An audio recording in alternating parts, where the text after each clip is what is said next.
نزلت شغل بعد سنين من البحث، وفي أول دوام يعني نزولي للشغل اتصدمت بالتجاوزات الجسدية في مكان الشغل. ما قدرتش استقيل لأني محتاج أشتغل، قول لي كيف أحمي نفسي في مكان زي ده. أنا أفهم من كلمة تجاوزات جسدية في مكان الشغل إن الناس في الشغل بقى الجو بينهم فريندلي جدا وصداقة جدا، فممكن يسلموا على بعض بالحضن، يسلموا على بعض بالبوس، الرجالة والستات يعني، زي ما منتشر في بعض المجتمعات.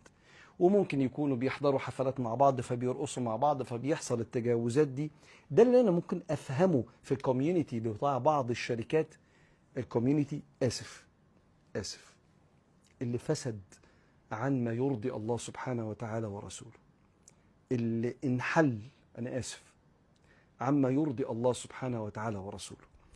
تعمل ايه؟ ما تعمليش حاجة الا ان حضرتك تستمري لو الشغل ده حلال، وما تسيبيش شغلك الا لما تلاقي شغل احسن منه ومرتب مرضي ليك، او على الاقل زيه بمرتب مرضي ليك. تسيبيش الشغل عشان ما تمديش ايدك وانت بقالك فتره بتحوشي، او اسف بتدوري وبتحاولي.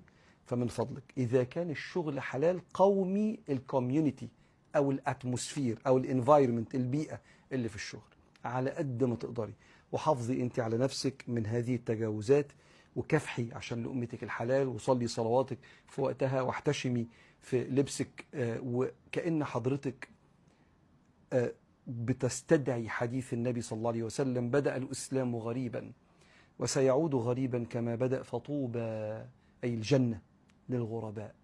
قيل من الغرباء يا رسول الله؟ قال الذين يصلحون إذا فسد الناس. فربنا يحميكي ويوسع عليكي ويثبت قدمك في شغلك ويصلح أحوالك يا رب.